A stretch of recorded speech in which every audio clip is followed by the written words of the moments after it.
Thutha wa gikundi kia ateti guikia ciuria ciĩgiĩ gĩkuũ kĩa ũrĩa warĩ mũmbunge wa Lugari Cyrus Jirongo, maobitha rũhonge rwa ũthuthuria wa njũragano rĩu nĩ matambũrũkĩtie ũthuthuria wao nginyagia mwena wa Naivasha harĩa mũtino ũcio wekĩkĩire, kũrĩa mambĩte kuoya mũkwa wa mbica cia CCTV kuma kũrĩ ũrũgamĩrĩri wa ceceni ya maguta harĩa mũteti Jirongo arerĩkana aumĩte, ngari yake ĩtanagũthana na mbathi. Thutha ũcio maobitha aya magacera nginyagia ceceni-inĩ ya borithi ya Naivasha kũrĩa makinyĩte harĩa matigari ma ngari ya Cyrus Jirongo ĩrĩ na gũcoka kunanĩra njũng'wa na rũhonge rwa ũthuthuria rwa DCI Naivasha. Gũkĩrĩ ũguo, mũtongoria wa kĩama kĩa DCP Rigathĩ wa Gachagua orĩtie ũthuthuria wa naihenya gũkuruhania gĩkuũ kĩu gũtabanio, kũrĩa augĩte riboti ĩrĩa ĩkinyĩire mũingĩ ti njiganu kũnina nganja iria irekĩrĩrwo nĩ atongoria mwa kĩũteti. So Kenyans are asking, who are the last people to be seen with Cyrus Jirongo? Why are they quiet? Mostly they were his kinsmen.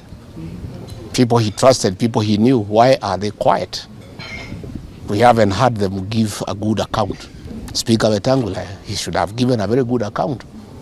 What was his plans? Where was he going? What was happening?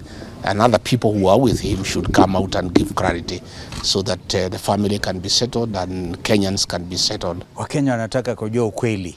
Je, hii ilikuwa ni ajali ya kawaida ama ni ajali ambayo imebuniwa na watu fulani? Hatusemi kwamba hivyo ndilivyofanyika, lakini tunataka ukweli ujulikane, udhihirike wazi, ndio wakati tukienda kumpumzisha ndugu yetu CJ, kila mmoja wetu angalau amepata kuridhika. What is even more shocking, it's emerging that there are various versions of how he met his death. And even as we say pole to Jirongo's family, this is a matter of serious concern to the family, to the community, to his friends and relatives, and to the country as a whole.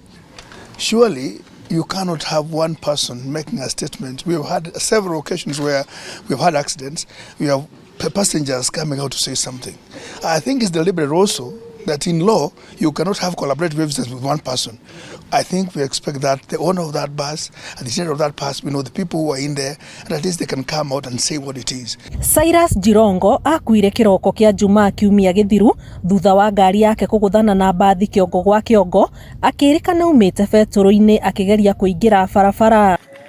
Ngĩribotera Inooro TV, njĩtagwo Anĩ Ngigĩ Wanyamũ.